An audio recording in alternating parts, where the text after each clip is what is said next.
a land of words with flera. There's a tasty one, chingadera. Its spice is bold, beyond compare, but use it wisely, with great care. It dances on the tongue, debonair, but might cause a stir, so beware.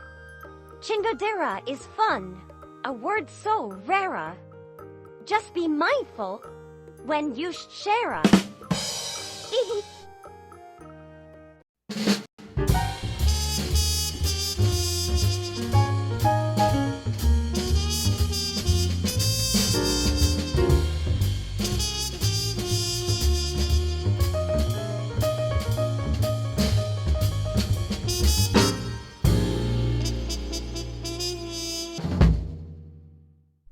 Wow. You'd think half an hour is just 30 little minutes, but starting half an hour early, my goodness, this was a big production this morning. Good morning, everyone. Welcome to Coffee and Headlines. It's great to see you today, and thank you for the nice wishes, Gary. I don't know if you're in town or where you are. You're always somewhere wonderful, even when you're in town. Yes, that's true. Here we are, half an hour earlier than usual. Thank you very much for giving me license to do this morning, as I'm very much looking forward to the drag brunch at El Rey Lounge. I will confess, drag brunches are not like big on my list of things, but hey, it's a business in my neighborhood. It's a business owned by people that I like and respect, that have been very kind to me in the past. So the least one can do is to pay it forward and appreciate and support. At least that's the way I see it. But we do have interesting news to share today. Let me set them up so that I can share them with you. And today we start by scratching our beard. Sorry about that. For viewers that live north of the Ameca River, 3 locations in Bahía de Banderas have just received their annual Blue Flag certification. These would be the beaches at Nuevo Nayarit and Lo de Marcos, and also Marina at La Cruz de Guanacaxtla, which is not a beach, but Blue Flag is also, they also certified marinas. And while we're talking about them, it is also worth mentioning that the Santa Maria del Oro Lagoon near Tepic is also Blue Flag certified, or just became Blue Flag certified, becoming the only body of water in all of Latin America to receive such certification. If Santa Maria del Oro Lagoon is something new to you, well, it is a beautiful lagoon that has cabins and in a variety of budgets and amenities located all around the lagoon. It's a very peaceful getaway for anybody looking for such an experience. And of course, now that the highway from Compostela to Tepic is about to be inaugurated, and the travel time between Puerto Vallarta and Tepic is reduced to 90 minutes, from Santa Maria del Oro, from Tepic to Santa Maria del Oro, if I recall correctly, it's just an extra 30 minutes, so it's a wonderful place to go and enjoy a quick getaway. Or even if you go spend the day, I do recall that some of the places that are located by the water have day passes, so you can enjoy a swim in the lake, or you can enjoy a swimming pool if it is available. Then moving right along, we keep following the aftermath of the tragic explosion at the Casa José Cuervo warehouse in the Pueblo Mágico of Tequila, Jalisco, where the number of casualties has increased to 7. The renowned Tequila brand has announced, Tequila brand, where did that come from? Maybe it's because we started earlier. The renowned Tequila brand, that's what I meant to say, has announced the creation of an aid package to assist victims of the incident. This has been a huge ordeal for the town of Tequila, where tequila tourism is essential for prosperity. So, and this has also prompted some friends and I I mean, the idea of visiting Tequila has been in my mind for some time, but now we're thinking, okay, we should go to Tequila. But when? Yesterday there was a comment from someone that said it was too hot when we were there. So I gave myself the task to do some research for my own sake. And just this morning, I went looking because I thought to myself, well, every small town in Mexico has a patron saint celebration, and Tequila cannot be an exception. So I did some digging this morning to find out when Tequila has their patron saint festival. And what I discovered is that the town of Tequila, Jalisco, hosts the National Tequila Fair from the last Saturday of November through the second Sunday of December. And this is when the town celebrates their patron saint fiestas and also their tequila fair. So if there is a great time to visit the town of Tequila, it would be between the end of November to the beginning of December. So if you, like myself, like you, like me, you, like myself, I don't know. If you are also thinking, well, I want to go and explore this town, this is the time to start looking at reservations. It is July, and I am sure that they're already getting inquiries for November. And now let's take a look at our community partners, as we like to do nowadays.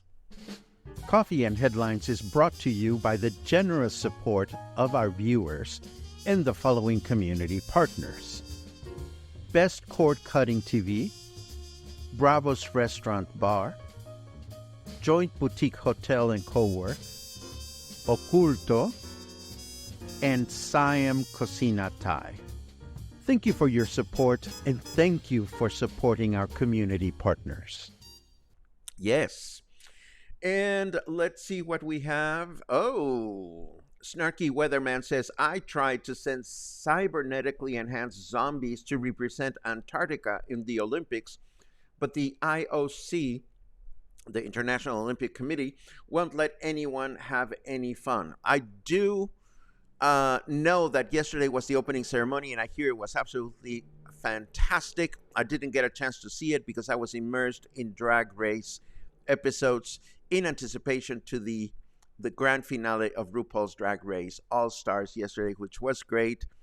I don't mean to get political, but just the fact that Vice President Kamala Harris was there to begin the broadcast, it made me feel good. But we're not going to get into that here. What we're going to get into is the weather.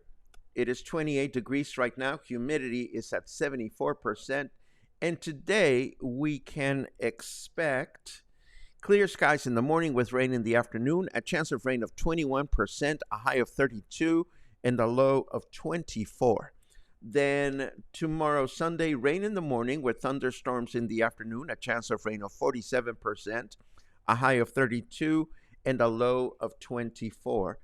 And then we begin the work week with mostly cloudy skies in the morning and thunderstorms in the afternoon, a chance of rain of 68%, a high temperature of 32, and a low temperature of 24. But there's more headlines that I wish to share with you. I've just mentioned the Pueblo Mágico of Tequila, and just in case we are forgetting or we don't know what a Pueblo Mágico is, let's dive into that for a second before the next headline. Pueblos Mágicos, or magical towns, are specific towns throughout Mexico that have somehow managed to retain their enchantment or the magic of their essence. They haven't evolved into big cities. They are clean. They promote our histories and cultures. And the government of Mexico opens up an invitation to different locations to submit themselves to become a Pueblo Mágico. If you become a Pueblo Mágico, if your town becomes a Pueblo Mágico or magical town, then you are eligible to additional budget from the government and additional promotion from tourism-related sources, and it is a good thing to have. So many towns try very hard to obtain and maintain this title of Pueblo Mágico. Some towns seem to deserve it. Other towns, one has to wonder how on earth they became a Pueblo Mágico.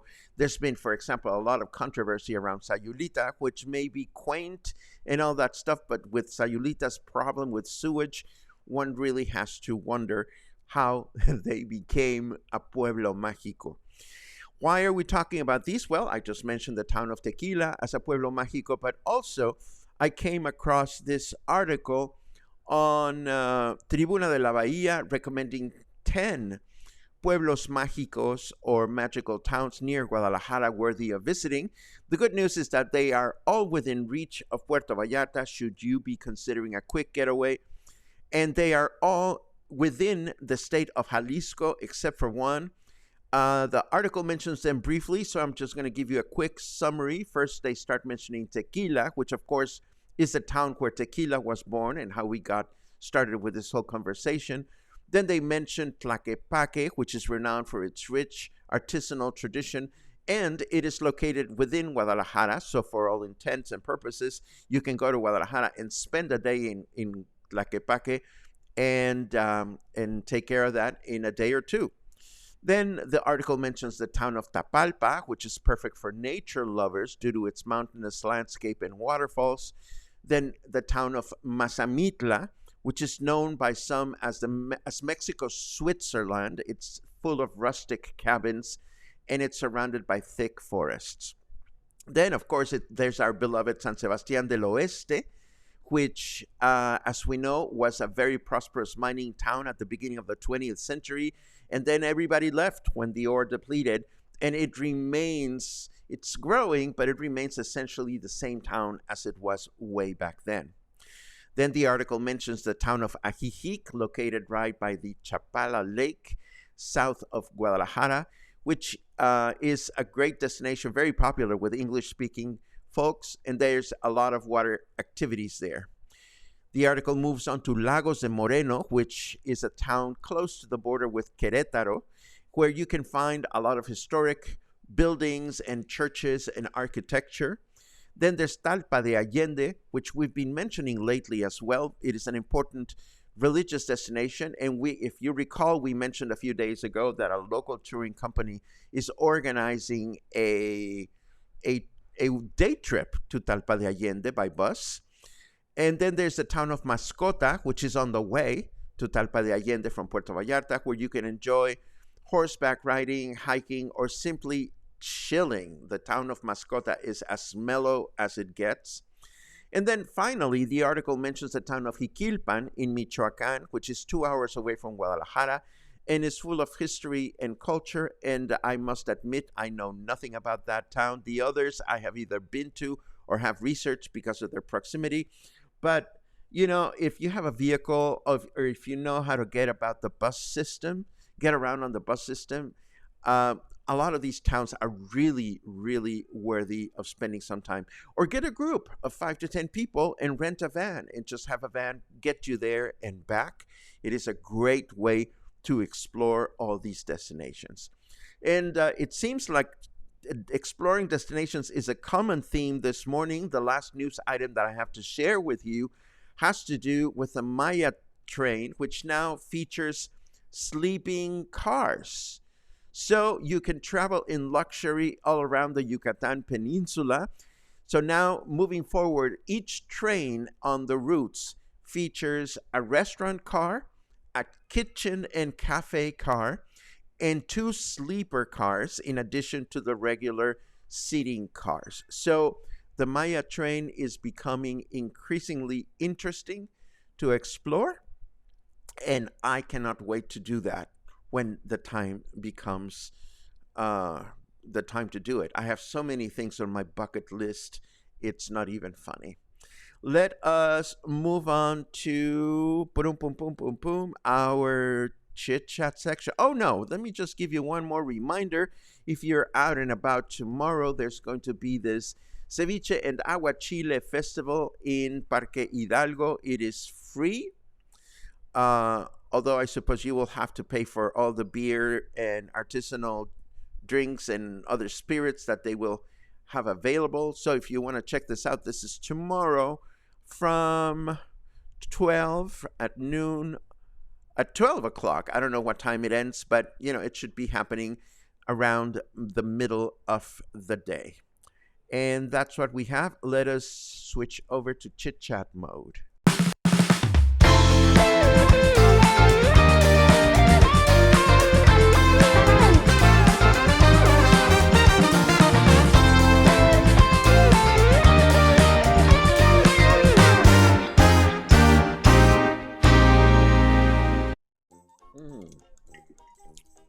And of course, we already announced that the lovely ladies from Teatro Sin Borders are going to join us on the spotlight this coming Wednesday to talk about their audition process for their next production. But now let's take a quick look at your comments. Good morning all. And Albert asked me to say hi, and he is on the plane on the way back to Puerto Vallarta. I can attest to that. I exchanged messages with Albert earlier on today. It's always good to see friends come and go, but most importantly, it's always good to see friends come back to Puerto Vallarta. Pum pum pum pum pum. La la la. Oh no, Kathy says last day in Puerto Vallarta until October. Well, Kathy, wherever you're going, I hope you're going to have a great summer. And we look forward to seeing you when you come back. Alan keeps track of his excursion. Alan, you only have 59 days to go, and I'm sure they're going to fly by. Let's see.